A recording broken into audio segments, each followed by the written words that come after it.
आइए अब अपने सिरों को झुकाएं। हमारे स्वर्गीय पिता, हम तेरा इस महान विशेषाधिकार के लिए धन्यवाद देते हैं कि हम तेरे पास आए हैं। पहली बात, सिवाय मसीह के हम तेरे पास नहीं आ सकते, इसलिए हम उसका नाम अपनी प्रार्थनाओं से पहले रखते हैं और तब हम जानते हैं कि उसके नाम के द्वारा जिसका कि आप उत्तर देंगे, क्योंकि हम उसके नाम में मांगते हैं। हमारी अपनी कोई धार्मिकता नहीं, हम अपने में कुछ नहीं रखते जो कि हम कर सकते, परंतु केवल अनुग्रह के द्वारा हम आते हैं, मसीह के नाम में मांग रहे हैं। पिता, आज रात्रि बहुत से पुरुष और स्त्रियां इस भवन में और इसके आसपास हो सकते हैं जो पापी हैं। आप पापियों के लिए मर गए। होने पाए ये रात्रि हो कि परमेश्वर उनके हृदय से बोलेगा और उन्हें अपने अनुग्रह से राज्य में बुलाएगा। पिता, इसे प्रदान करें। संभव है उन्होंने बहुत सारे वर्ष नष्ट कर दिए हों पाप में घूमते हुए, परंतु होने पाए कि ये वो घड़ी हो। प्रभु, आज रात्रि बिली पॉल के लिए आपका धन्यवाद हो। मेरा बेचारा बिन माँ का लड़का लगभग अशांत, प्रभु आपका धन्यवाद हो उसे पवित्र आत्मा देने के लिए, जैसे कि अब निश्चित है किसी महिमा वाले दिन में हम माँ को फिर से देखेंगे। सारी चीजें ठीक है, अच्छी प्रकार से रहें। ओ परमेश्वर, स्वर्गदूत आज उसे ये बताए।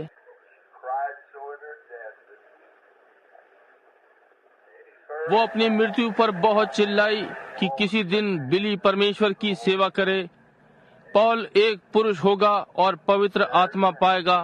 प्रार्थना का उत्तर दिया गया है। परमेश्वर अब लड़के को आशीष दें। होने पाए कि ये स्वामी के पद चिन्हों का अनुकरण करे।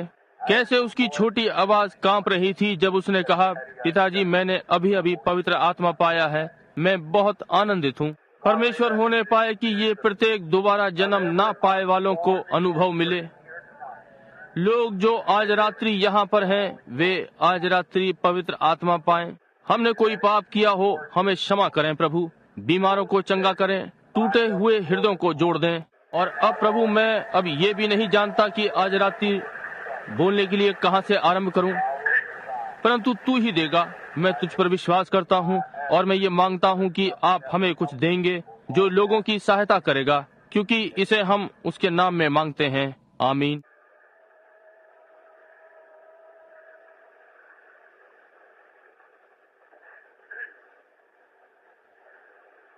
यशायाह 35 में एक छोटे से पवित्र वचन को पढ़ने के लिए मैं पढ़ना चाहता हूँ, क्योंकि मेरे वचन असफल हो जाएंगे। परमेश्वर का वचन कभी असफल नहीं होगा। इसलिए कोई भी सभा बिना वचन पढ़े पूरी नहीं होती। जंगल और निर्जल देश प्रफुल्लित होंगे, मरुभूमि मगन होकर केसर की नाई फूलेगी। वो अत्यंत प्रफुल्लित होगी और आनंद के साथ जय जयकार करेगी। उसकी शोभा लबानोन की सी होगी और वो कार्मेल और शारोन के तुल्य तेजोमय हो जाएगी। वे यहोवा की शोभा और हमारे परमेश्वर का तेज देखेंगे। ढीले हाथों को दृढ़ करो और थरथराते हुए घुटनों को स्थिर करो। घबराने वालों से कहो, हियाव बांधो, मत डरो। देखो, तुम्हारा परमेश्वर पलटा लेने और प्रतिफल देने को आ रहा है। हाँ, परमेश्वर आकर तुम्हारा उद्धार करेगा। तब अंधों की आंखें खोली जाएंगी और बहरों के कान भी खोले जाएंगे। तब लंगड़ा हिरन की सी चौकड़ियां भरेगा और गूंगे अपनी जीभ से जय जयकार करेंगे, क्योंकि जंगल में जल के सोते फूट निकलेंगे और मरुभूमि में नदियां बहने लगेंगी। मृग तृष्णा ताल बन जाएगी और सूखी भूमि में सोते फूटेंगे। और जिस स्थान में सियार बैठा करते हैं उसमें घास और नरकट और सरकंडे होंगे। और वहाँ एक सड़क अर्थात राजमार्ग होगा, उसका नाम पवित्र मार्ग होगा। कोई अशुद्ध जन उस पर से चलने ना पाएगा। वो तो उन्हीं के लिए रहेगा और उस मार्ग पर जो चलेंगे वो चाहे मूर्ख भी हों तो भी कभी ना भटकेंगे। No lion shall be there, nor any वहाँ सिंह ना होगा और कोई हिंसक जंतु उस पर न चढ़ेगा, न वहाँ पाया जाएगा, परंतु छुड़ाए हुए उसमें नित चलेंगे। और यहोवा के छुड़ाए हुए लोग लौटकर जय जयकार करते हुए सिय्योन में आएंगे और उनके सिर पर सदा आनंद होगा। they shall obtain joy. वे हर्ष और आनंद पाएंगे और शोक की लंबी सांस लेना जाता रहेगा। इस पढ़े जाने पर प्रभु अपनी आशीष दे, उसके वचन को पढ़े जाने पर। यदि परमेश्वर ने चाहा तो मैं आज रात्रि थोड़ी देर के लिए आपसे बोलना चाहता हूँ। मैं यहाँ अपनी घड़ी देखूंगा ताकि आज रात्रि आपको अधिक ना रोकूं। इस सप्ताह की सभाओं को पूरा होने के पश्चात लोगों को दिखाने का यत्न कर रहा हूँ। भयभीत होने की कोई आवश्यकता नहीं। एक खराब बात जो शैतान आप पर डाल सकता है वो भय है। यदि आपको कैंसर भी है और नहीं डरे और परमेश्वर पर विश्वास किया तो आप चंगे हो जाएंगे। आप बहुत बुरी दशा में नहीं होंगे। परमेश्वर इसकी चिंता करेगा। If you were sick, यदि आप बीमार थे, ये जो भी है, यदि आप डरे नहीं हैं, इसलिए भय एक खराब बात जो शैतान व्यक्ति पर डालता है। अब इस सप्ताह मैंने पवित्र शास्त्र से ये सिद्ध करने का यत्न किया है कि मनुष्य जिसने नया जन्म पाया है परमेश्वर के राज्य में, उसके पास भय की कोई बात नहीं है। आप यीशु मसीह में बिल्कुल सुरक्षित हैं। वो सब जो पिता ने मुझे दिया, उसने कहा वो मेरे पास आएगा। कोई मनुष्य नहीं आ सकता जब तक पिता ही न बुलाए। पिता को ही उसकी अगुवाई मेरे तक करनी है और वो जो मेरे पास आता है मैं उसे कभी ना निकालूंगा। और सब कोई मनुष्य उन्हें मेरे पिता के हाथ से नहीं छीन सकता। कोई भी मनुष्य उससे बड़ा नहीं है। वो जो मेरे वचनों को सुनता है और मेरे भेजने वाले पर विश्वास करता है, उसके पास अनंत जीवन है। वो दोषी नहीं ठहरेगा, परंतु जीवन से पार होकर मृत्यु से जीवन में आ गया। वो जो मेरा मांस खाता और मेरा लहू पीता है, वो होगा नहीं, परंतु है वर्तमान काल अनंत जीवन, और मैं उसे अंतिम दिन उठा खड़ा करूंगा। जिसके लिए तुम परमेश्वर के पवित्र आत्मा को शोकित मत करो, जिससे कि तुम पर छुटकारे के दिन तक के लिए छाप दी गई है। आप वही हैं, छुटकारे के दिन तक के लिए मोहर बंद किए गए, न कि एक बेदारी से दूसरी बेदारी तक, परंतु तुम्हारे छुटकारे के दिन तक के लिए। ओ कैसे आज प्रातः पवित्र आत्मा ने आकर इस पर हमें आशीषित किया। हमें यहाँ 1:30 बजे तक रखा। आज प्रातः 9:30 बजे से कैसे उसने हमें आशीषित किया। now tonight, I want to speak on अब आज रात्रि मैं बोलना चाहता हूँ, यशायाह ने यहाँ कहा एक राजमार्ग होगा और पवित्रताई का मार्ग होगा। now I want to speak अब मैं परमेश्वर के मार्ग पर बोलना चाहता हूँ, परमेश्वर का मार्ग जो हमारे लिए बनाया गया। अब यदि मैं न्यूयॉर्क नगर को जा रहा था, मेरे लिए सबसे अच्छी बात कि मैं ये ढूंढने का यत्न करूं भौगोलिक रूप में कि मैं किस स्थिति में हूं और उत्तर की ओर जाऊं, परंतु सबसे अच्छा मार्ग कि नक्शा लूं और उसका अनुकरण करूं। क्या ये ठीक बात है? एक राजमार्ग यदि मेरे पास नहीं है तो मैं परेशानी में पड़ जाता हूं। परमेश्वर के राज्य में कोई छोटा मार्ग नहीं है। आप जानते हैं, हम छोटा मार्ग बनाने का यत्न करते हैं। हम यहाँ किसी तालाब पर जाते हैं या कीचड़ में जाते हैं, और जब हम परमेश्वर के अच्छे पुराने मार्ग से हट जाते हैं तो हम यही करते हैं। परमेश्वर मार्ग बनाता है, एक मार्ग। जब इजराइल के बालक मिस्र से बाहर निकल कर आए तो उन्होंने परमेश्वर के मार्ग का अनुकरण किया। वो लाल सागर तक गया। आश्चर्यजनक कि परमेश्वर अपने मार्ग को वहाँ ले जाता है, परंतु उसका मार्ग उस सागर में से होकर जाता है। इसलिए जब समय आता है और शक्ति परीक्षण का समय और इजराइल वहाँ सागर के पास खड़ा हुआ, परमेश्वर का मार्ग सागर में से होकर जाता है। इसलिए परमेश्वर अग्नि स्तंभ से नीचे देखता है और समुद्र डर जाता है और पीछे हट जाता है और इजराइल सूखी भूमि में से होकर पार हो जाता है। परमेश्वर का मार्ग वहाँ से होकर निकलता है।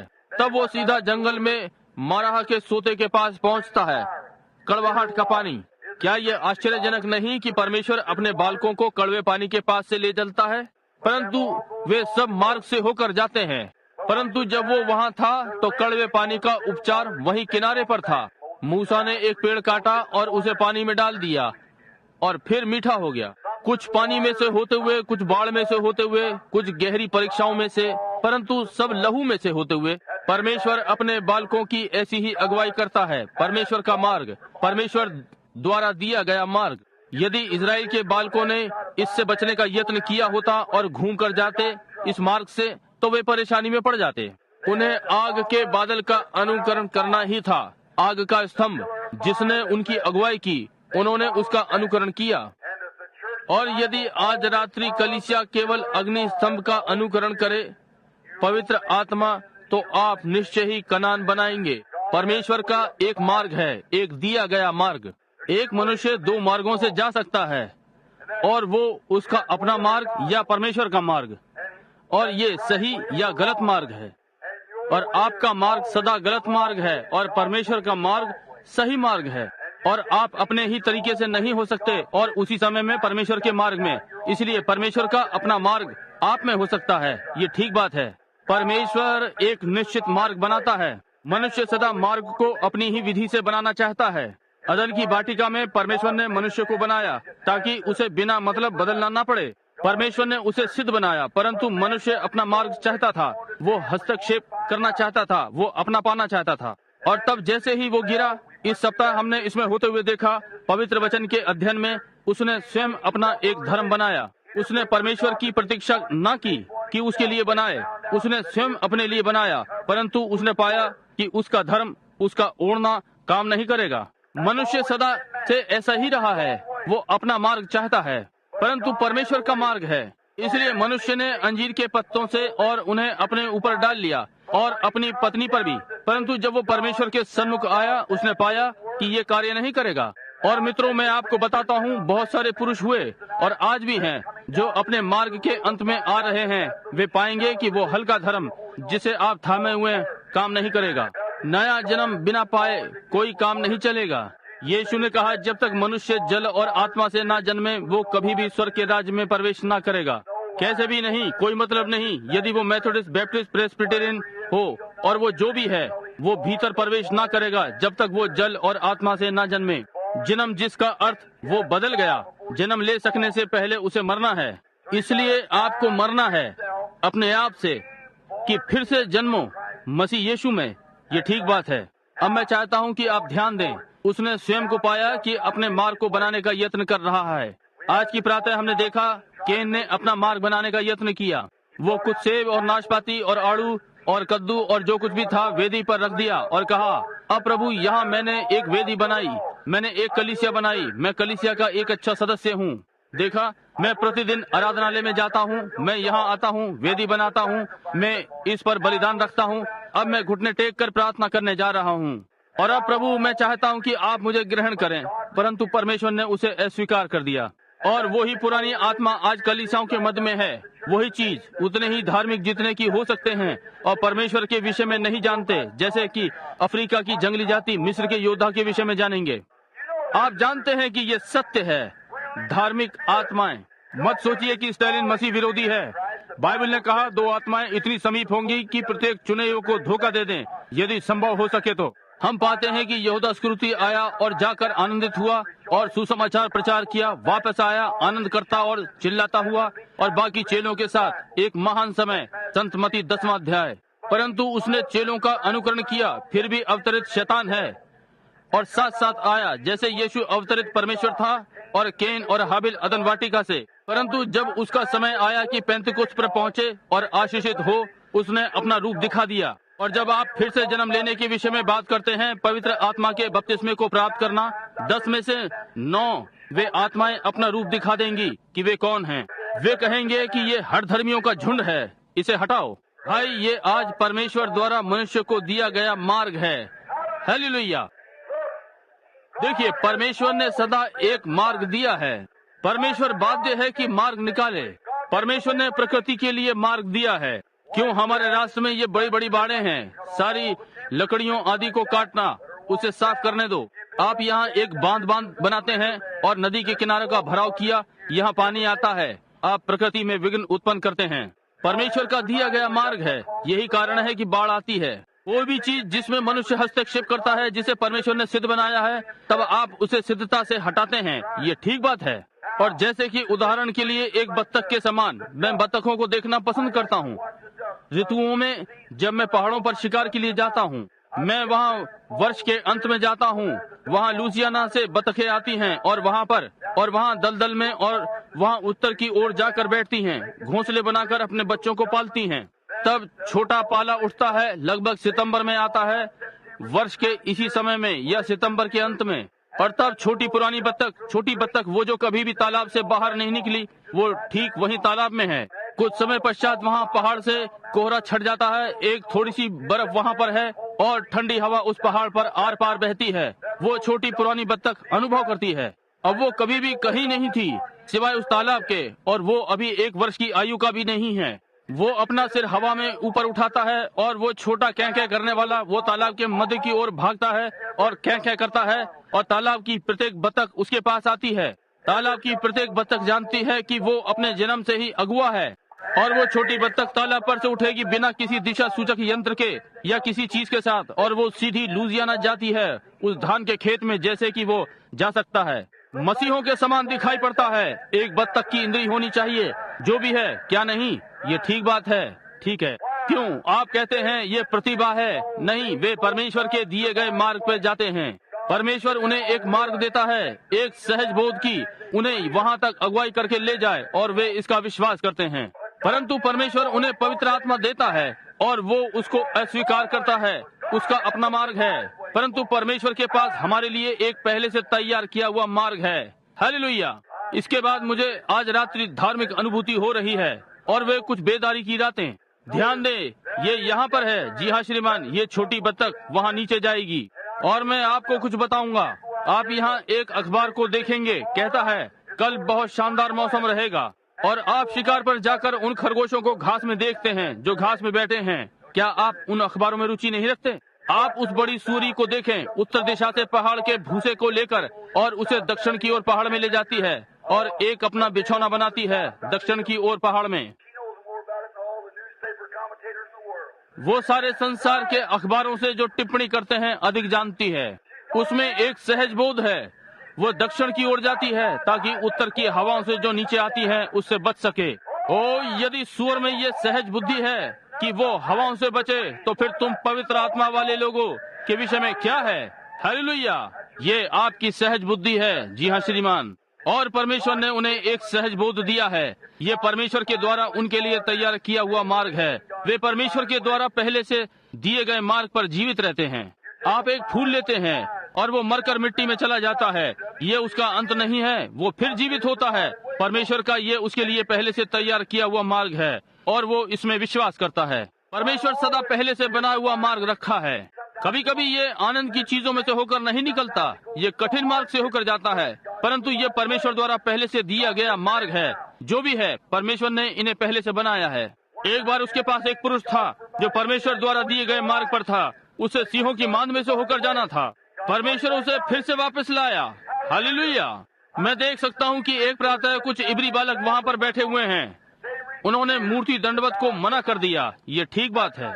उन्होंने कहा हम ये नहीं करेंगे। अपने सारे संगीत को चाहो तो बजाओ, अपने सारे बाजे और तुरहियां बजाओ, परंतु हम तेरी मूर्त के सामने नहीं झुकेंगे। हालेलुया। हमें कुछ और शद्रक मिशक अबेदनगो दे दो। हाँ श्रीमान, जो आपके संसार में चीजों के सामने ना झुकें। हमें इसके सामने ना झुकना पड़े। परमेश्वर ने हमें स्वतंत्र बनाया है पवित्र आत्मा के द्वारा। हालेलुया। जी हाँ श्रीमान। अब एक प्रातः मैं वहाँ नीचे देख सकता हूँ। आइए हम अपने कैमरे उधर की ओर 1 मिनट के लिए घुमा लें और ध्यान दें। मैं वहाँ उन लड़कों को देख सकता हूँ। एक प्रातः उन्होंने कहा, अब देखिए, राजा ने कहा प्रत्येक जो दंडवत नहीं करता उसे हम जलती हुई भट्टी में फेंकने जा रहे हैं। और उन्होंने जाकर पूरी एक रात्रि प्रार्थना की। अगले दिन जब आवाज आई कि उन्हें मूर्त के आगे झुकना है, क्यों, उन्होंने उससे अपनी पीठ फेर ली। इसलिए वो पास आकर बोला, लड़कों क्या तुमने ये किया? हाँ, अच्छा, तो हम भट्टी को पहले से 7 गुना अधिक धधकाएंगे। अब क्या ये आश्चर्यजनक नहीं है कि वहाँ एक बड़ा लोहे का तख्ता रखा हुआ था जो कि भट्टी के मुख तक जाता था। वो प्रातः समस्त बाबुल में लाल थी, आग भड़क रही थी। मैं नबूकदनेस्सर को आज के एक आधुनिक पुरुष के समान देख सकता हूँ। उसने वहाँ बैठे हुए कहा, अब हम इन लोगों में से सारा पवित्र आत्मा वाला धर्म जला देंगे। ओ हाँ, क्या तुम नहीं सोचते कि शैतान तुम्हें नहीं जलाएगा? निश्चय ही वो जलाएगा। स्मरण रखें, पवित्र आत्मा स्वयं आग है। अब क्या देखना चाहते हो? परमेश्वर का मार्ग सीधा वहाँ भट्टी तक, उस बड़े ढक्कन तक ले जाता है। मैं देख सकता हूँ शद्रक मिशरक अबेदनगो मृत्यु की कदम ताल से चल रहे हैं। मैं सुन सकता हूँ शद्रक कहता है, अबेदनगो क्या तुमने प्रार्थना की? हाँ, तो फिर ठीक है। क्या तुम निश्चित हो कि तुम परमेश्वर के मार्ग पर हो? जी हाँ श्रीमान, और परमेश्वर ने अपने वचन में कहा है कि हमें मूर्तों के आगे नहीं झुकना है, और हम ये नहीं करते। परमेश्वर हमें इस जलती हुई भट्टी से छुड़ाने के योग्य है, परंतु यदि वो नहीं छुड़ाता तो क्या हम दंडवत नहीं करेंगे? हम परमेश्वर के द्वारा पहले से ठहराए हुए मार्ग पर जा रहे हैं। मैं सुन सकता हूँ कि कोई कहता है, क्या तुम्हें पक्का है कि तुम परमेश्वर के द्वारा दिए गए मार्ग पर चल रहे हो? हाँ, हालेलुया। कोई कहता है, अच्छा क्या आप नहीं सोचते कि वे सारे लोग सही हो सकते हैं बजाय तुम्हारे? नहीं श्रीमान, बाइबल ने ऐसा कहा है और हम इसके साथ स्थिर हैं। ठीक उस भट्टी के ढक्कन तक वे जाते हैं। मैं ताप इतना अधिक है, गर्मी की तपिश ने लगभग इसने उन लोगों को मार डाला जो उन्हें यहाँ तक लाए। वे भीतर जाने के लिए लगभग तैयार थे। परमेश्वर ने कोई वचन नहीं कहा। वे अब भी दिए गए मार्ग पर चल रहे हैं, सीधे भट्टी के मुख तक चलते हुए गए। ठीक उसी समय वे भीतर जाने के लिए तैयार थे उस धधकती भट्टी में। आप जानते हैं कि मेरे सामने एक भयानक काली तस्वीर अभी अभी आई। लोग जो परमेश्वर के सामने सच्चाई से जीवन व्यतीत करते हैं, वे परमेश्वर के दिए गए मार्ग पर चलते हैं। जल जाना तय है। क्या ही चित्र है। ध्यान दें, हर समय वहाँ कुछ न कुछ चलता रहता है, वहाँ ऊपर भी कुछ न कुछ चलता रहता है उसी समय में। आइए हम थोड़ा वहाँ ऊपर देखें और देखें क्या हो रहा है। मैं उसे वहाँ खड़ा हुआ देख सकता हूँ और उसके शाही राजकुमार वाले वस्त्र उसके चारों ओर हैं। हालेलुया। मैं देख सकता हूँ पहली चीज जो दाहिनी ओर की ओर से आ रही है, वो एक बड़ा सरदूत जो मिकाएल कहलाता है, वहाँ एक उनके पास है। क्या ये आप जानते हैं? मैं सुन सकता हूँ कि वो उसके दाहिनी ओर भागा, बोला, स्वामी। मैं उसे म्यान में से तलवार निकालते हुए देख सकता हूँ इस प्रकार से, और कहता है, क्या तूने इस प्रातः बाबुल में नीचे देखा?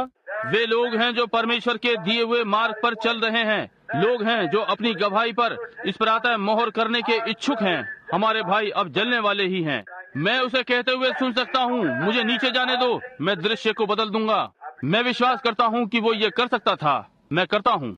मैं उसे कहते हुए सुन सकता हूँ, नहीं जब्राइल, मैं तुझे ये नहीं करने दे सकता। तुम एक रहे हो, यानी मिकाएल, तुम बहुत अच्छे स्वरदूत रहे हो। जाओ अपनी तलवार वापस रखो और सावधान खड़े रहो।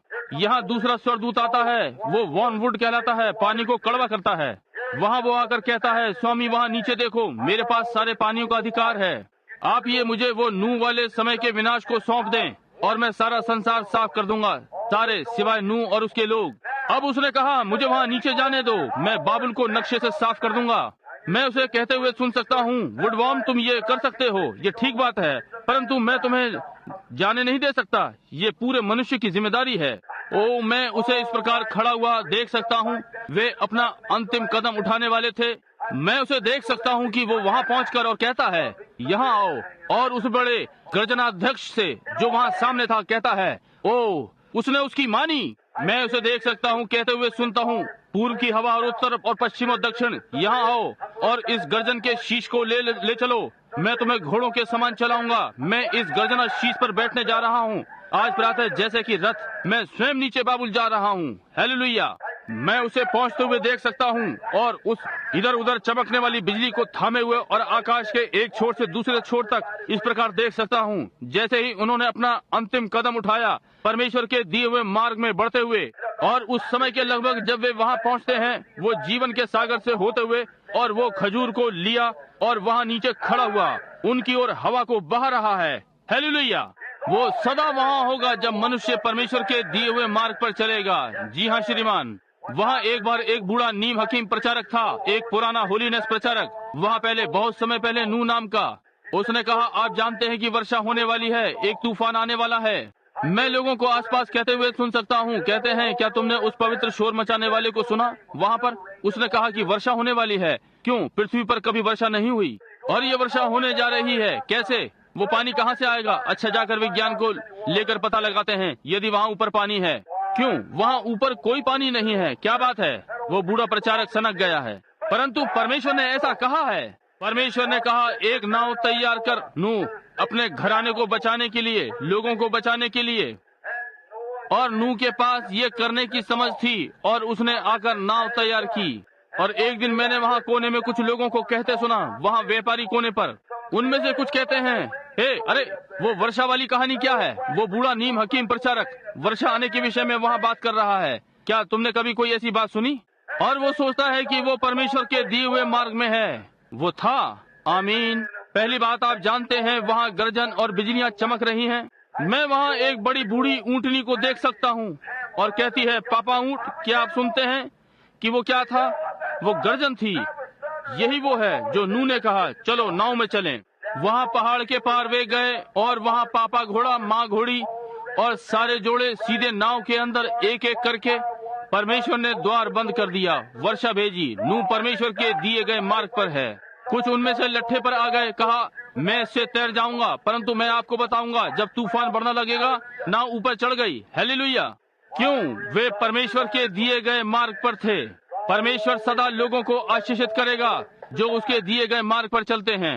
उसने लट्ठा कभी नहीं दिया था, उसने ये कभी नहीं दिया, उसने एक नाव दी। और आज मेरे भाई और बहन, पुरुषों और महिलाओं के लिए एक मार्ग परमेश्वर के पुत्र यीशु मसीह के द्वारा दिया गया है, जो वहाँ कैलवरी पे मरा और उसके लहू के द्वारा हमारे पापों का छुटकारा है और पवित्र आत्मा का बपतिस्मा ले सकते हैं। जैसे कि परमेश्वर की स्वीकृति है कि उसने हमें अपने पुत्र में यीशु मसीह में स्वीकार किया है, बचाते हुए सुरक्षित। हालेलुया। जो भी है, मुझ पवित्र शोर मचाने वाला ये कहने जा रहा है, इसलिए आप भी अभी आरंभ कर सकते हैं। ठीक है, मुझे अच्छा अनुभव होता है। ठीक है, क्या आप इसमें विश्वास करते हैं? ये परमेश्वर का मार्ग है और केवल एक ही मार्ग है। ये मेथोडिस्ट का मार्ग नहीं, ये बैप्टिस्ट का मार्ग नहीं, न ही प्रेस्बिटेरियन का, न ही पेंटिकोस्टल का। ये मसीह का मार्ग है। मसीह परमेश्वर द्वारा दिया गया मार्ग है। वो परमेश्वर द्वारा दिया गया बलिदान है। वो यहोवा राफा है, वो यहोवा येरे है, वो यहोवा मनसे है। जब अब्राहम ने इसहाक को चढ़ाया, उसने उस स्थान को यहोवा येरे कहा। प्रभु स्वयं बलिदान देगा और ये यहाँ पर है, परमेश्वर का पुत्र। आमीन। परमेश्वर सदा बच निकलने का मार्ग बनाता है। जी हाँ श्रीमान। एक बार वहाँ एक बूढ़ा प्रचारक प्रचार कर रहा था जिसका नाम एलीशा था। वो वहाँ पहुँचा और राष्ट्र को देखा और उसने कहा, मैं आपको बताता हूँ जो मैंने कभी देखा, बहुत ही भयानक था। एक पुराने राजा ने जाकर उस छोटी रंगी हुई जिजाबेल से विवाह कर लिया। उसके चेहरे पर काफी रंग था कि बने। बाइबल में केवल एक ही स्त्री थी जिसने कभी अपना मुख रंगा, और आप जानते हैं कि परमेश्वर ने उसके साथ क्या किया। परमेश्वर ने उसे कुत्तों को खिला दिया। मैं केवल ऐसे ही जानता हूँ। आप एक महिला को उसके मुंह पर बहुत सारे रंग के साथ देखते हैं, आप जानते हैं कि आप उसे क्या कह सकते हैं। कहिए कुमारी, कुत्ते के भोजन। वो यही है, कुत्ते के भोजन के समान। ओ सुनिए भाई, मैं अभी अभी अफ्रीका से वापस आया हूँ। ये चीज मूर्ति पूजकों से आई है। मूर्ति पूजक स्वयं को रंगते हैं। ओ भाई, जब कोई पुरुष या महिला स्वयं को परमेश्वर के साथ सही बनाता है, आपको उन्हें बताना नहीं है कि स्वयं पर लज्जित हुए हैं। हालेलुया। ये ठीक बात है। लड़के, पहली बात जो तुम जानते हो वो सारे इजरायलियों से ये करवा लेगी। एलिया ने कहा, प्रभु ने आकाश बंद कर किया, इसके विषय में कुछ करो। परमेश्वर बोला, कहा, अब एलिया तुझे बताता हूँ कि क्या करना है, जाकर और अहाब से बात कर।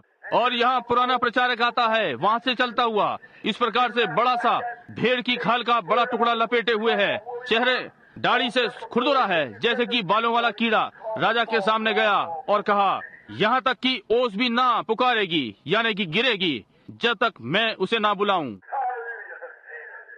हालेलुया। वो परमेश्वर के दिए गए मार्ग में था। जी हाँ श्रीमान। ओ तू कट्टरपंथी, यहाँ से दूर हो जा। ठीक है, हम जानते हैं हम क्या कर रहे हैं। बूढ़े एलिया ने कहा, प्रभु मुझे क्या करना चाहिए? आपने बाकी मार्ग पहले से दिया है, मैंने ये कर दिया है। कहा, क्रेत के सोते के पास पहुँच जा और बैठ जा। ठीक है, एक बहुत खराब स्थान, परंतु मैं जाकर बैठ जाऊंगा।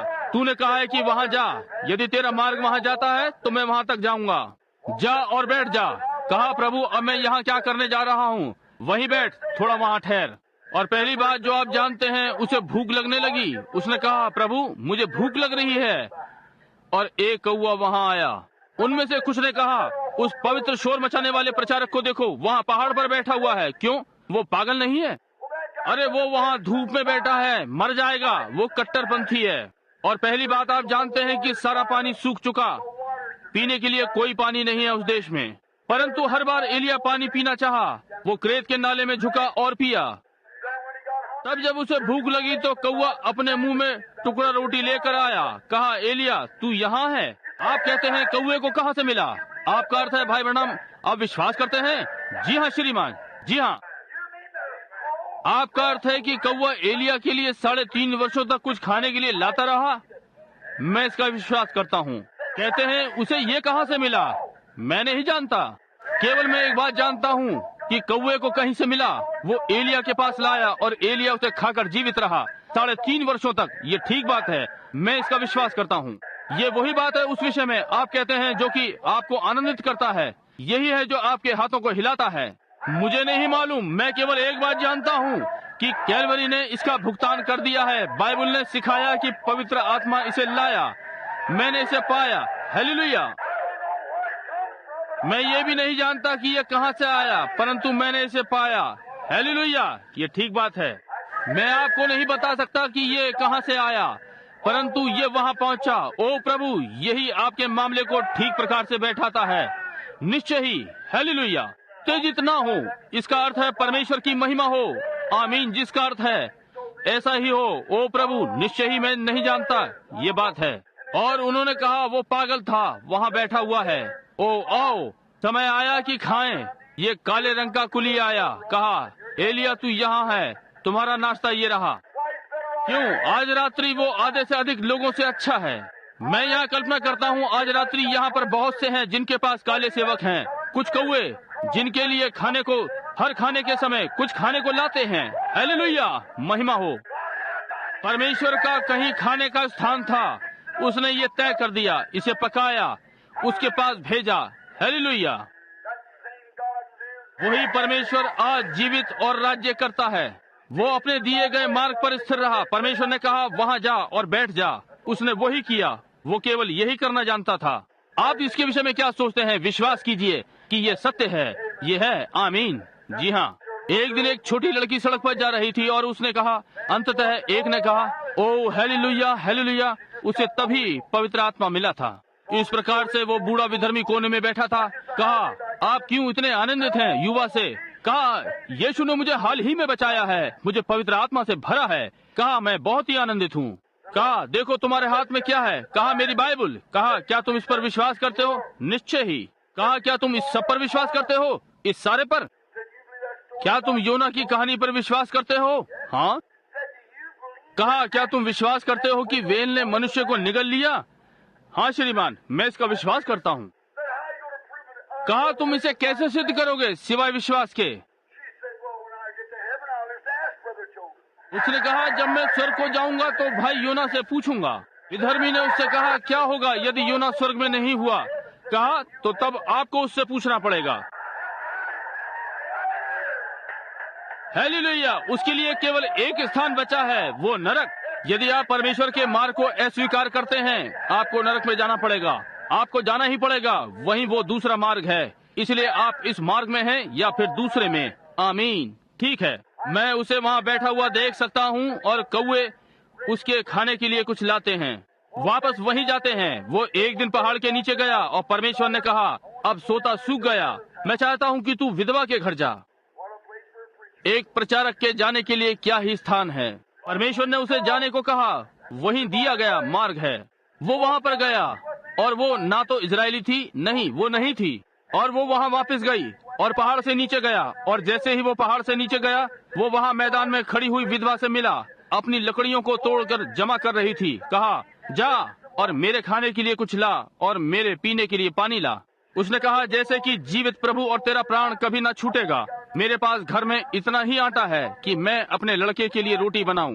मैं 2 लकड़ियां ले जा रही हूं ताकि रोटी को बनाऊं और वो और मैं खाएं और मर जाएं। कहा जाकर पहले मेरे लिए थोड़ा सा पानी ले आ और रोटी पका और उसे मेरे पास ले आ। हालेलुया। वो क्या करने जा रही है? परमेश्वर का एक दिया गया मार्ग है। पहले परमेश्वर के राज्य की खोज करो और उसके धर्म की। आप कहते हैं भाई बिल मेरी माँ घर से भाग गई है, मेरा पति मेरे साथ नहीं रहेगा। पहले परमेश्वर के राज्य और उसके धर्म की खोज करो। हालेलुया। सारी दूसरी चीजें मिल जाएंगी। ये ठीक बात है। भाई बिल मैं कैसे करूँगा? केवल आगे बढ़ें और इसे करें। यीशु ने कहा मेरे पीछे आओ। ये ठीक बात है। अपनी दृष्टि एक निशाने पर रखो। ठीक है। और पहली बात आप जानते हैं, वो भीतर जाती है और वो ये 2 लकड़ियां लेकर इन्हें तोड़ती है। आप जानते हैं कि कैसे वे पुराने इंडियंस की लकड़ी तोड़ने की विधि है। वो एक क्रूस थी, ये ठीक है, और उसे वे एक के ऊपर एक लकड़ी रखकर बीच में आग जलाते हैं। वही आग जलती है, वो रोटी बनाने की भट्टी। उस सिकी रोटी को बाहर निकालकर इसे प्रचारक को दें। और उसने वहाँ खड़े होकर उसे खाया, कहा अब वापस जा और एक अपने लिए और अपने पुत्र के लिए, क्योंकि यहोवा यूं कहता है, बर्तन खाली ना होगा या कुप्पी सूखेगी जब तक परमेश्वर पृथ्वी पर वर्षा को न भेजे। हालेलुया। क्या? क्योंकि उसने पहले परमेश्वर के राज्य की खोज की, क्योंकि वो पहले परमेश्वर के दिए गए मार्ग पर चली। परमेश्वर ने उसे पुरस्कृत किया। क्या आप इसका विश्वास नहीं करते? हाँ श्रीमान। एक महिला थी जिसने एक बार अपना भाई खो दिया। उसका नाम लाजर था। वो अच्छा लड़का था। वो उसे छोड़ना नहीं चाहती थी और वो मर गया। उसने अपने पास्टर को बुलवाया, यह सुसमाचार फैलाने वाले को, जो कि यीशु था। वो कलीसिया से बाहर निकल कर आई थी और जो उसके पास था उसने सब दे दिया। और उसने यीशु को बुलवाया कि आकर प्रार्थना करे, और वो बस चलता रहा। फिर भेजा। उसने चिंता ना की। उसने कहा, जब तक मुझे पिता ही ना दिखाए मैं कुछ नहीं करता। पिता ने उसे पहले ही दिखा दिया कि लाजर मरने वाला था। और वो कुछ समय पश्चात आया, लगभग 3 या 4 दिन के पश्चात। उसने कहा, लाजर मर गया और मैं तुम्हारे कारण प्रसन्न हूँ कि मैं वहाँ नहीं था, परंतु मैं उसे जगाने जाता हूँ। इसलिए तब उसने सुना कि यीशु आ रहा था, इसलिए वो उससे मिलने को बाहर गई। ये परमेश्वर द्वारा दिखाया गया मार्ग है। जाकर यीशु से मिलो। ये ठीक बात है। हमेशा जब आपके घर में दुख हो तो जाकर यीशु से मिलो। घर में बीमारी है, जाकर यीशु से मिलो। आपके घर में हृदय रोग है, जाकर यीशु से मिलो। हालेलुया। यदि आपकी कोई आवश्यकता है तो जाकर यीशु से मिलें। जाकर उससे मिलें। उसके पास सारे उपाय हैं। वहाँ सब है। उसके पास उपाय नहीं, उसके पास चंगाई है। आमीन। फिर वो उससे मिलने गई और वो उसके चरणों पर गिर पड़ी। और उसने एक बार एक कहानी पढ़ी थी बाइबल में, जहाँ एक स्त्री थी और एक शुनेमिन। वो एलीशा नाम प्रचारक के विषय में बहुत गंभीर थी। इसलिए उसने अपने घर की एक और उसके लिए कोठरी बनाई, एक पलंग और एक चिराग और एक स्टूल आदि आदि रख दिया। और एलीशा आया और उसने ये सब भलाई देखी जो उसने प्रचारक के लिए की थी। अपने दशमांश दिए और सब कुछ आप जानते हैं। इसलिए उसने कहा, जाकर पूछ कि हम उसके लिए क्या कर सकते हैं, यदि मैं राजा से बात करूं या सेनापति से। उसने कहा, मैं अपने लोगों के साथ रहती हूं और सब कुछ ठीक है। कहा, ठीक है, जाकर पूछ मैं उसके लिए क्या कर सकता हूँ। गेहजी ने कहा, वो बांझ है, उसके पास कोई बालक नहीं है। कहा, जाकर उसे बता, यहोवा यूं कहता है, वर्ष के लगभग इसी समय में जीवन के अनुसार कि वो एक पुत्र प्राप्त करेगी। और उसने किया। बालक लगभग 11 या 12 वर्ष का हो गया। एक दिन दोपहर के समय वो अपने पिता के साथ खेत में था। मैं विश्वास करता हूँ कि उसको लू लगी। वो चिल्लाने लगा, मेरा सिर, मेरा सिर। उसने उस बालक को एक सेवक के संग भेजा, छोटे लड़के के संग। उसे उसकी माँ की गोद में लिटाया। दोपहर में वो मर गया। कितना उपयुक्त स्थान। उसने उसे लेकर और प्रचारक के पलंग पर लिटा दिया, जहाँ भविष्यद्वक्ता लेटा था। जाने के लिए अच्छा स्थान, वही प्रचारक के पलंग पर लिटा दिया। उसने कहा, मुझे एक खच्चर तैयार करके दो और आगे चलो, और अपनी सवारी को मत रोकना जब तक कि मैं ना कहूँ कि तू रुक। मैं ये पसंद करता हूँ, आगे बढ़ो और रुको मत, बस बढ़ते जाओ। ये ठीक बात है। परेशानी ये है कि हम रुककर बहुत सारे लोगों से बात करते हैं। हम बहुत से सामाजिक सभाओं के लिए रुकते हैं। हमारे पास बहुत सिलाई है और कुमारी अमुक अमुक की बातें, आप जानते हैं कि ये कैसे कैसे है। ये सारी विभिन्न बातें कलीसिया में आती हैं, जबकि आपको ये सारी बातें नाली में फेंक देनी चाहिए और पुराने तरीके का परमेश्वर द्वारा भेजी गई बेदारी होनी चाहिए। प्रार्थना करते रहो जब तक आप वापस ना आ जाओ। स्वर्ग नीचा है और पवित्र आत्मा जोरदार आंधी के शब्द के साथ आता है और स्थान और लोगों को भर देता है। आमीन। आज हमें इसी की आवश्यकता है। उसने कहा, तू रुकना मत। और उसके पति ने कहा, वो व्यक्ति कारमेल पर नहीं है। कहा, ये ना तो नया चांद या सबत है। उसने कहा, सब ठीक है। वो भविष्यद्वक्ता के पास पहुंचना चाहती थी, इसलिए वो सीधी सीधी चली। एलीशा ने बाहर देखकर कहा, देखो शुनेमिन आ रही है, उसके साथ कुछ गड़बड़ है। मैं नहीं जानता कि क्या बात है। वो दौड़ी और उसने कहा, क्या तेरे साथ सब कुशल है और तेरा पति, तेरा बालक? उसने कहा, सब कुशल है। मुझे ये अच्छा लगता है। उसने परमेश्वर द्वारा दिया गया मार्ग ले लिया। कहा, अब सब ठीक हो गया। और तब उसने प्रकट करना आरंभ किया। उसने एलिया को बताया, कहा, जा मेरी छड़ी लेकर रख, या गेहजी को बता कि जा मेरी छड़ी ले जाकर और उस बालक पर रख दे। परंतु उसने कहा, मैं तुझे नहीं छोड़ूंगी। इसलिए भविष्यद्वक्ता ने घूमकर प्रार्थना की, कमरे में इधर उधर चलने लगा, अपने शरीर को उस मरे हुए बालक पर डाल दिया और वो जीवित हो गया। उस महिला मार्था ने जान लिया कि शुनेमिन ने अनुभव किया कि परमेश्वर अपने भविष्यद्वक्ता के अंदर था, और यदि परमेश्वर अपने भविष्यद्वक्ता में था तो निश्चय ही परमेश्वर अपने पुत्र में था। इसलिए यदि वो यीशु के पास आ सकती थी तो उसके पास उपाय होगा। वो दौड़ी और उसके पैरों पर गिर पड़ी। उसने कहा, प्रभु, यदि वो यही था, प्रभु, यदि तू यहाँ पर होता तो मेरा भाई न मरता। परंतु अब भी तू जो भी परमेश्वर से मांगेगा, परमेश्वर उसे करेगा। ओ, मुझे ये अच्छा लगता है। अब भी जो तू परमेश्वर से मांगेगा, परमेश्वर उसे करेगा। आज रात्रि ये अच्छा है। आप कहते हैं, भाई ब्रनम, मैं पापी हूँ, तब भी आप जो भी परमेश्वर से मांगेंगे, परमेश्वर उसे करेगा। मुझे एक पापी पर दया करें और वो करेगा। यदि आप रोगी हैं, प्रभु मुझ पर दया करें और वो अब भी करेगा। आप कहते हैं, डॉक्टर ने मुझे छोड़ दिया है, परंतु फिर भी प्रभु, मैं 5 वर्षों से नहीं चला, परंतु अब भी प्रभु, मैंने कुछ नहीं सुना क्योंकि मैं नहीं जानता, प्रभु, अब भी मैंने एक शब्द भी नहीं बोला। मैं आपको नहीं बता सकता कब, परंतु अब भी प्रभु, जो भी तू परमेश्वर से मांगेगा और वो पिता के दाहिने हाथ बैठा है, आपको स्वीकार कर लेने पर बिचवाई करता है। हालेलुया। कहा, अब भी तू जो परमेश्वर से मांगेगा, परमेश्वर करेगा। उसने अपने छोटेपन को सीधा किया। कहा, तेरा भाई फिर जीवित हो जाएगा।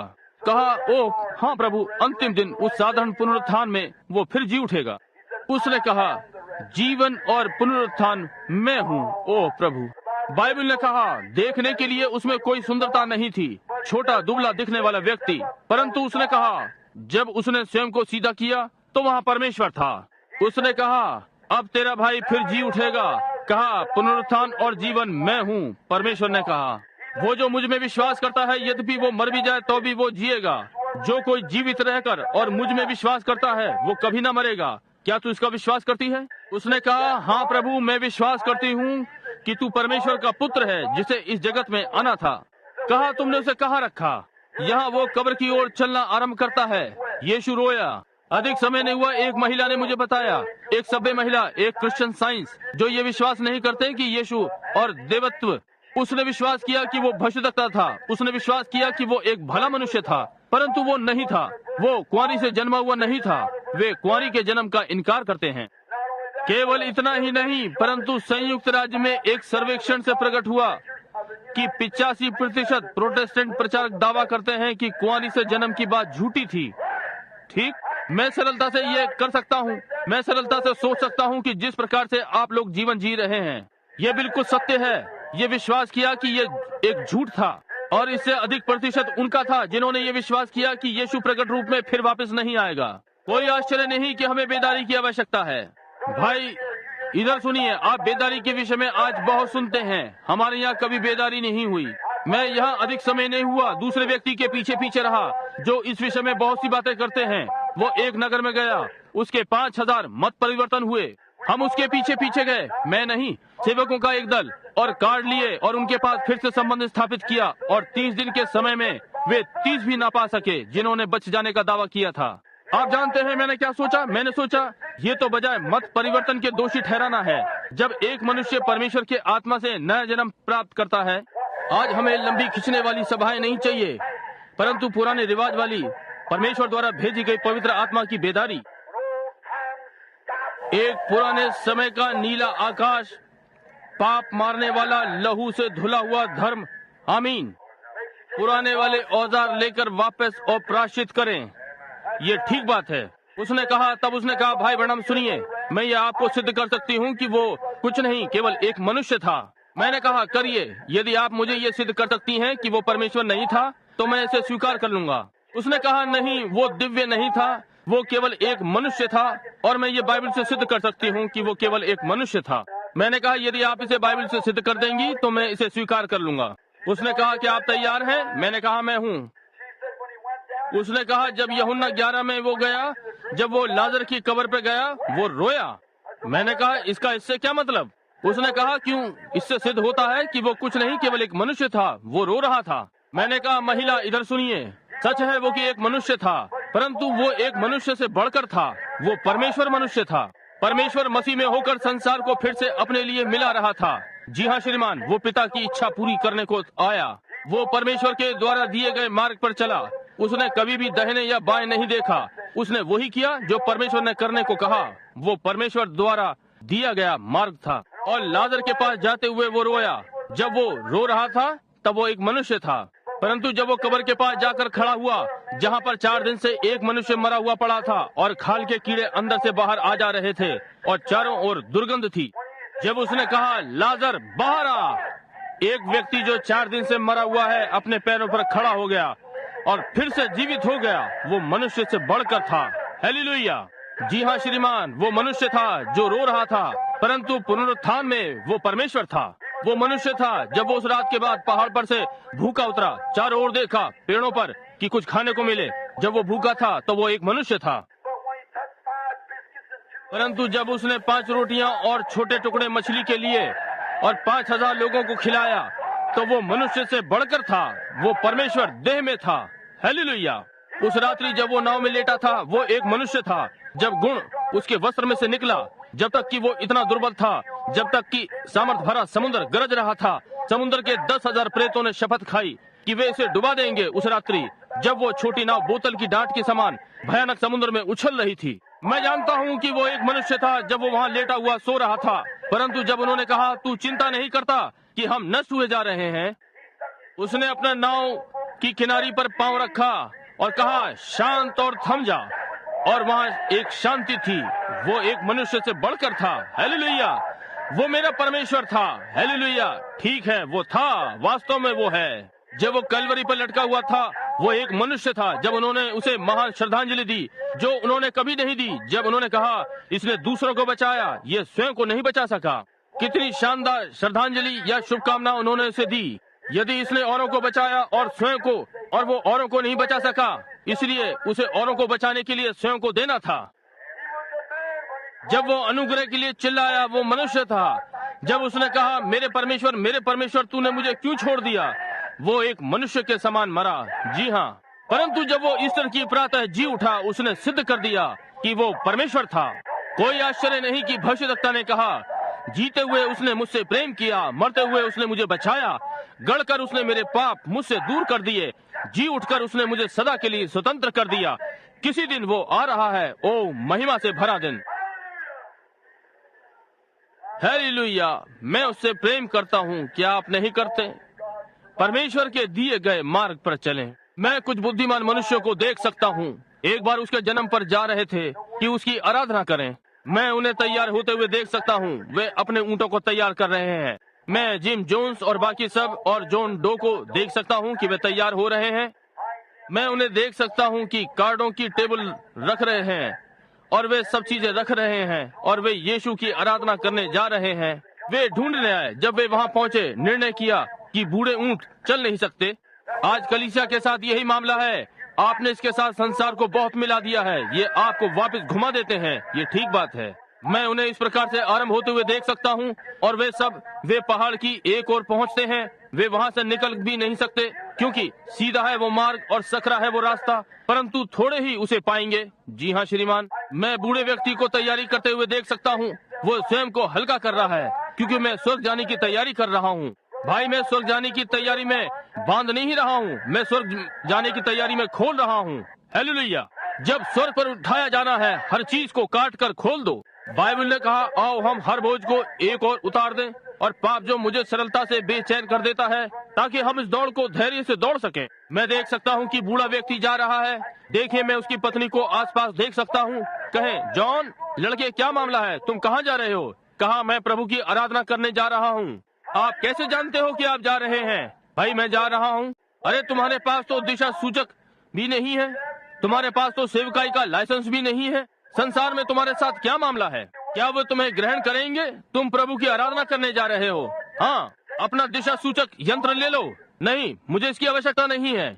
आवश्यकता नहीं है तो तुम वहाँ कैसे पहुँचने जा रहे हो? मैं उसे भोर के तारे की ओर संकेत करते देख सकता हूँ। कहता है मैं परमेश्वर के दिए गए मार्ग से जा रहा हूँ। आमीन। परमेश्वर ने बुद्धिमान व्यक्ति की अगुवाई के लिए सितारा दिया।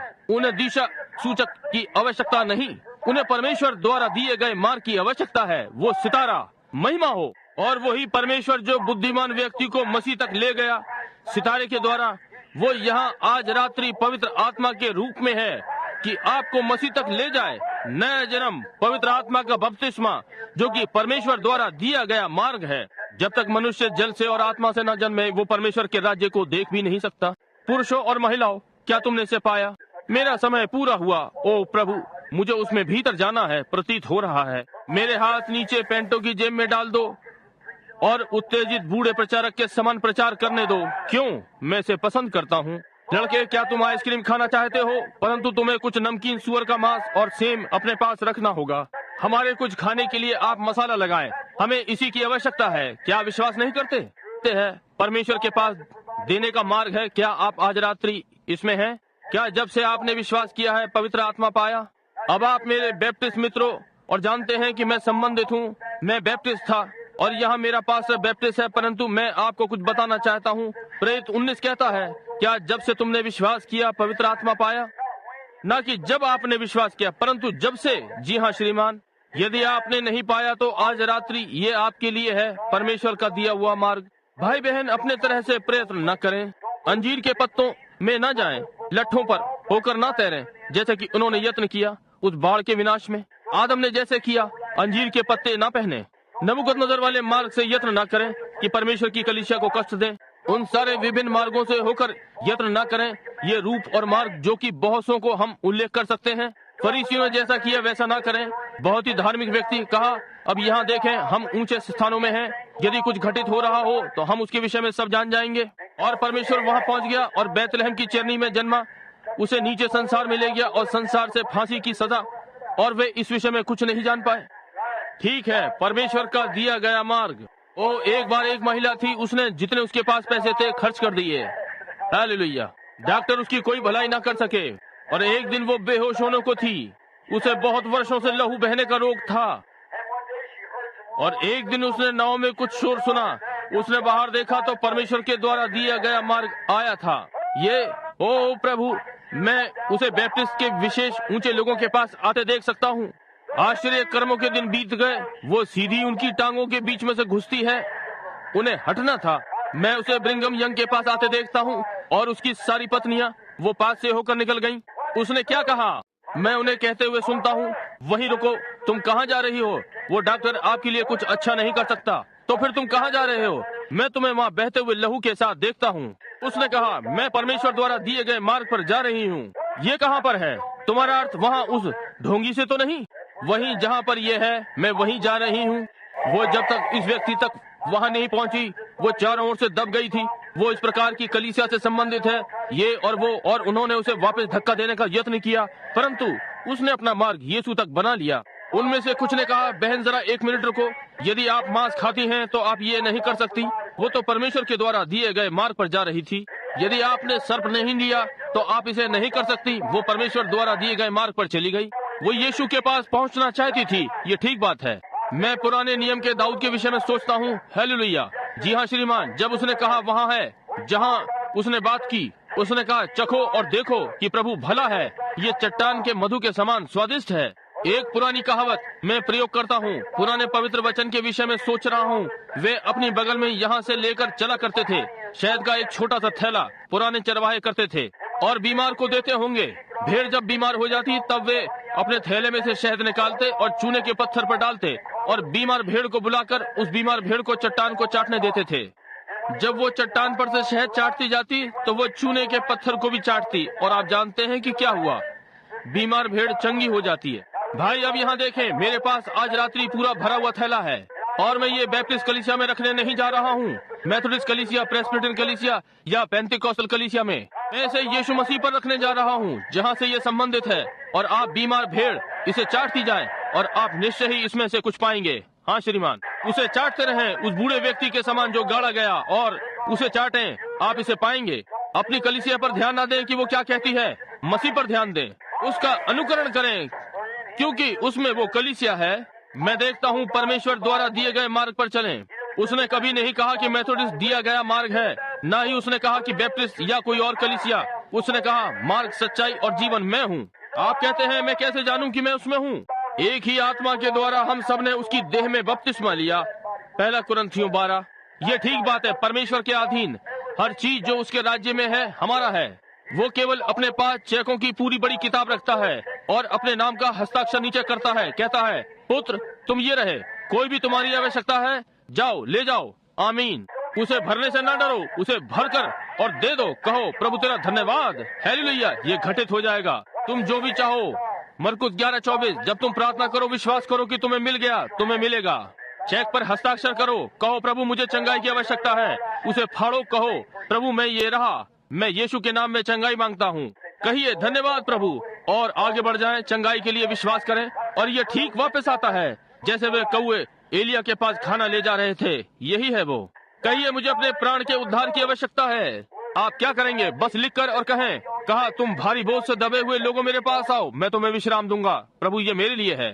चेक को भरो, मुझे उद्धार की आवश्यकता है, प्रभु मुझे दे दो, ये यहाँ पर है। प्रभु आपका धन्यवाद। इसके साथ चले जाएं। पवित्र आत्मा चाहिए? जी हाँ श्रीमान। तुम यरूशलेम नगर में रुके रहो जब तक तुम ऊपर की सामर्थ से न भर जाओ।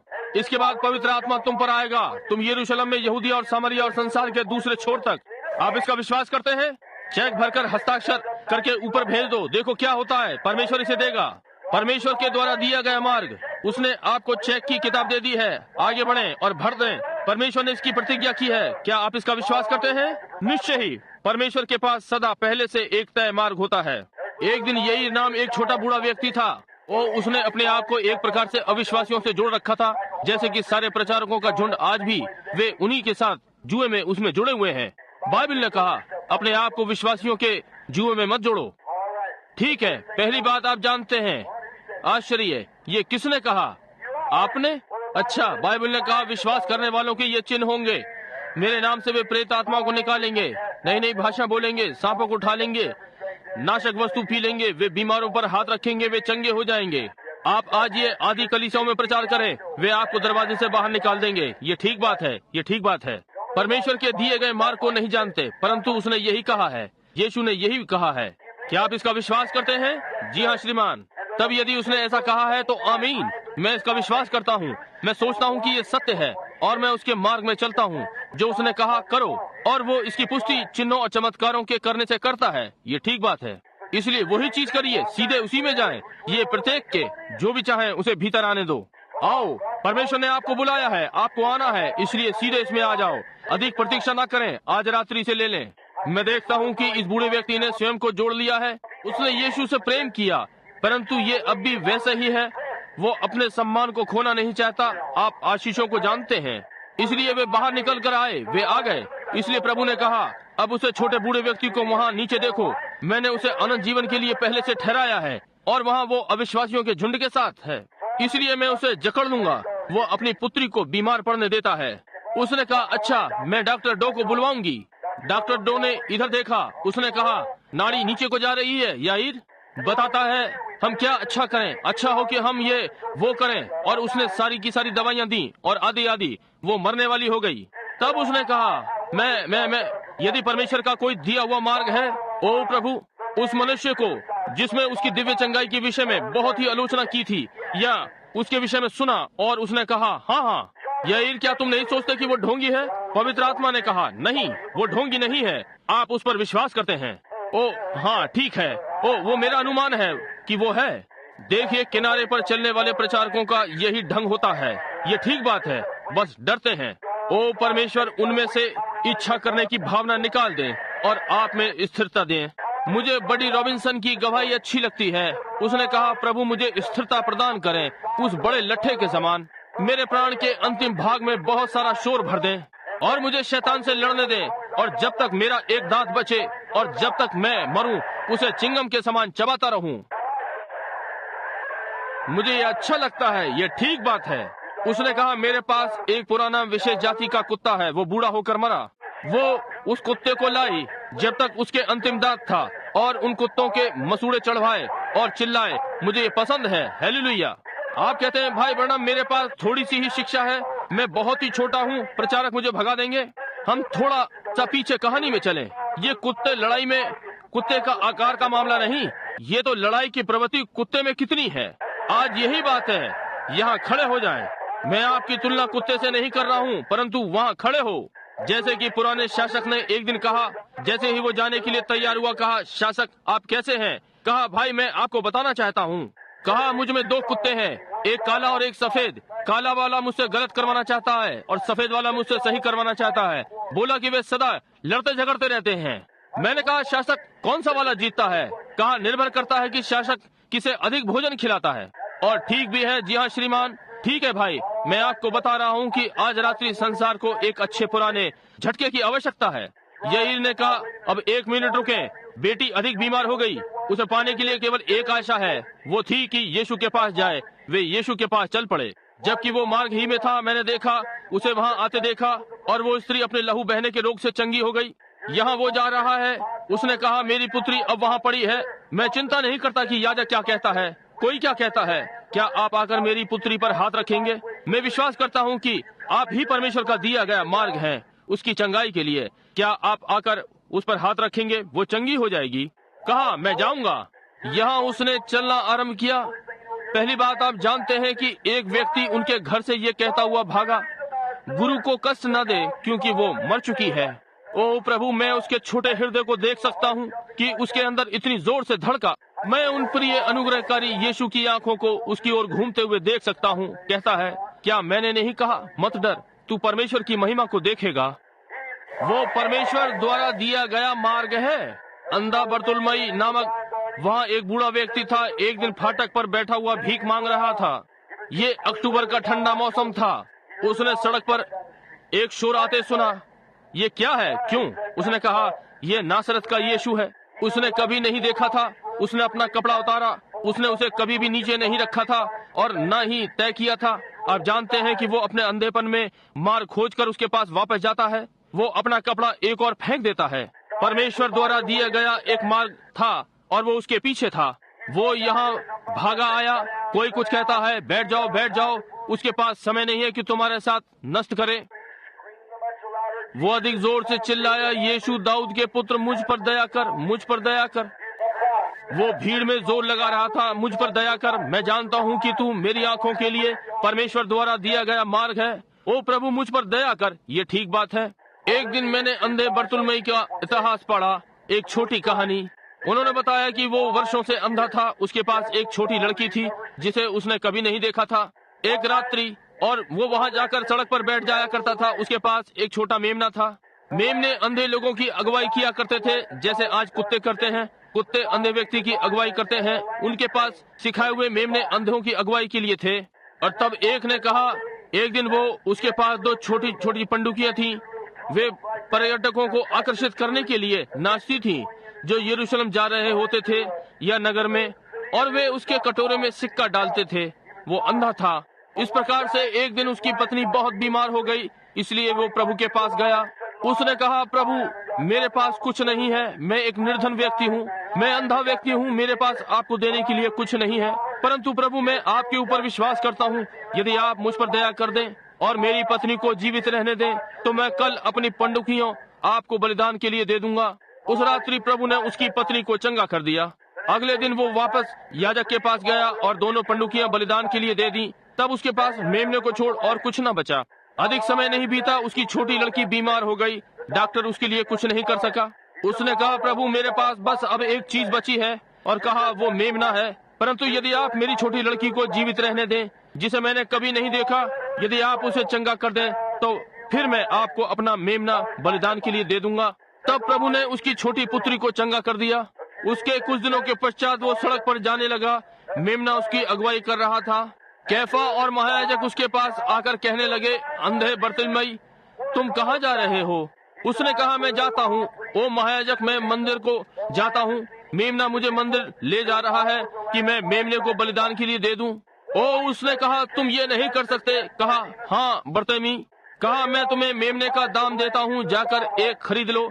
उसने कहा, मैंने प्रतिज्ञा में परमेश्वर से किसी मेमने के लिए नहीं कहा, मैंने इस मेमने के लिए वचन दिया है, इस मेमने के लिए।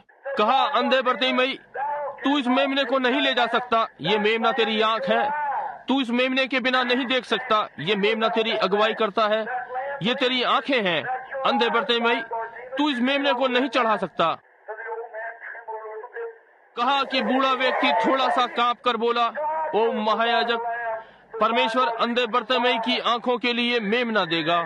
परमेश्वर उसके हृदय को आशीषित करे। जब उसने वो आते हुए सुना कि परमेश्वर ने एक मेमना दिया है, वो वहाँ पर है। आज रात्रि वो परमेश्वर द्वारा दिया गया मेमना है। वो हमारी आंखों के लिए दिया गया मेमना है, आत्मिक आंखों के लिए। वो आपके प्राण के लिए दिया गया मेमना है। वो नरक से बच निकलने के लिए दिया गया मेमना है। वो स्वर्ग में आपकी महिमा के लिए दिया गया मेमना है। क्या आप उसे स्वीकार नहीं करेंगे जबकि हम प्रार्थना करते हैं, जबकि हम अपने सिरों को झुकाए हुए हैं? ओ प्रभु परमेश्वर, स्वर्ग और पृथ्वी के रचने वाले, अनंत जीवन के लेखक और हर एक अच्छे वरदान के देने वाले, इन लोगों पर अपनी आशीष भेज। ये बेचारे लोग, इन्होंने इस बात पर ध्यान दिया है और तैयार हो गए हैं प्रभु, परंतु मैं ये जानता हूँ कि आपने एक मार्ग दिया है। आपने कहा जैसे कि ये नूह के दिनों में था, ऐसा ही मनुष्य के पुत्र के आने के दिनों में होगा। एक तैयारी का समय, एक समय जब एक स्थान उनके लिए तैयार किया गया है जो क्रोध से बचना चाहते हैं। परमेश्वर, मैं प्रार्थना करता हूँ जो कि अब इस समय वो परमेश्वर का मेमना जो अंधे व्यक्ति की आंखों के लिए दिया गया था, या उस महिला को जिसे लहू बहने का रोग था, जिसने लहू रोक दिया, मेमना जो मृत लाजर के लिए दिया गया था, परमेश्वर अनुग्रह करें। जब मैं इस विषय में सोचता हूँ कि वही मेमना एक दिन मेरी अंधी आंखों के लिए दिया गया, जब मायो बंधुओं ने 3 वर्ष पहले मुझे बताया कि मेरी फिर चंगा होने की कोई आशा नहीं, तो परमेश्वर ने मेमने की व्यवस्था की। जब आपने अपना स्वर्गदूत वहाँ ग्रीन मिल पर भेजा और कहा जाकर ये करो, मैं इस महान संसार में अनिश्वरवादी और अविश्वासियों के सामने कैसे कर सकता था, परंतु परमेश्वर ने मेमने की व्यवस्था की। परमेश्वर प्रभु, यहाँ मेरी छोटी सी कलीसिया है जैसे कि मैं इसे देखता हूँ, और मैं हजारों मील समुद्र पार की सोचता हूँ, और जमे हुए मैदानों और हिमखंड, कैसे मैं वहाँ बहुत सी बार अकेले स्थान में बैठा प्रार्थना की। समयों के विषय में सोचता हूँ कि जब वे यहाँ आकर मुझसे हाथ मिलाएंगे। पुरानी लकड़ी का बुरादा फर्श पर बिखरा हुआ है, जब हवा चली तो खिड़कियां हिल रही हैं।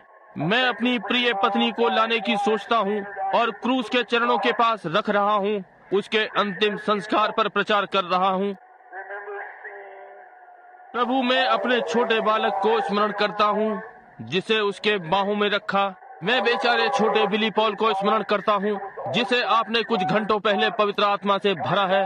वहाँ उसकी कब्र पर आ रहा है, वहाँ उस प्रातः कि उस पर ईस्टर के फूलों को रखे, और उसने रोना आरंभ कर दिया। मैंने उस छोटे लड़के के गले में बाहें डाल दी और कहा, परमेश्वर ने एक मेमना दिया है, एक पाप बलि। किसी दिन ये छोटी कब्र खुलेगी, माँ बाहर आएगी, और ऐसे ही छोटी बहन परमेश्वर ने मेमने की व्यवस्था की है। इन्हीं किन्हीं दिनों में जब मेरा अंतिम उपदेश प्रचार कर दिया जाएगा, मुझे उस कमरे में रखा जा सकता है और मैं अनुभव करूंगा कि मेरी बाहों में नाड़ी आ रही है। ठंडी मृत्यु की बड़ी लहर मेरे कमरे में तैर रही है।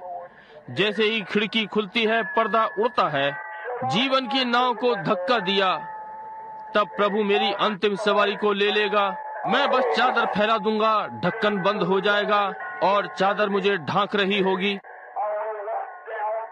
मैं मृत्यु की घाटी की छाया में से होकर निकल जाना चाहता हूँ। मैं यर्दन पार आना चाहता हूँ। मेरे मार्ग को खोल दो, और चिल्लाता हूँ, यर्दन मार्ग छोड़ दे, पार जा रहा हूँ। प्रभु, तब मेरे द्वारा जीवन की नाव को धक्का दें, मुझे स्वीकार करें। प्रभु, क्या आप करेंगे? केवल मैं ही नहीं, परंतु यहाँ प्रत्येक जो उपस्थित है उस समय ग्रहण किया जाए। क्या प्रभु आप करेंगे? इसे प्रदान करें। तब से हम में से बहुत से पार हो गए होंगे और वापस स्वर्गलोक को जाते हैं, और तब जीवित रहने को। पिता, यदि आज रात्रि कोई पुरुष या स्त्री जो आपको न जानते हो, इसके मूल्य के विषय में न जानते हो, कभी भी नया जन्म ना पाया हो, कभी भी परमेश्वर द्वारा व्यवस्थित मार्ग ना पाया हो, होने पाए कि वे अभी इसे पा लें, जैसा कि हम यीशु मसीह के नाम में होकर प्रार्थना करते हैं। मेरे पापी मित्रों, अपने झुके हुए सिरों के साथ परमेश्वर आपके हृदयों को आशीषित करे। बहुत से जो बाहर या अंदर हैं, पवित्र आत्मा यहाँ पर है। क्या आपने कभी परमेश्वर वाला मार्ग स्वीकार किया है? परमेश्वर द्वारा आपके लिए दिया गया मार्ग। आप इसकी दक्षता के लिए कुछ नहीं कर सकेंगे। परमेश्वर ने ये आपके लिए व्यवस्थित किया है। क्या आप इसे लेने के लिए नहीं आएंगे? क्या आज रात्रि आप नहीं आएंगे? यदि कोई पापी मित्र यहाँ पर हो, अपना हाथ उठाकर कहे, भाई ब्रैनम मेरे लिए प्रार्थना करें, मैं परमेश्वर के द्वारा दिए गया मेमना अपने जीवन में चाहता हूँ। यहाँ सामने वेदी पर हमारे पास वेदी की बुलाहट के लिए स्थान नहीं है, इसलिए आपसे हाथ उठाने के लिए कहा है। क्या आप ये करेंगे? एक पापी। श्रीमान परमेश्वर आपको आशीष दे, और बहन परमेश्वर आपको आशीष दे। परमेश्वर आपको और आपको आशीष दे। वहाँ पीछे फिर कोई और पीछे है।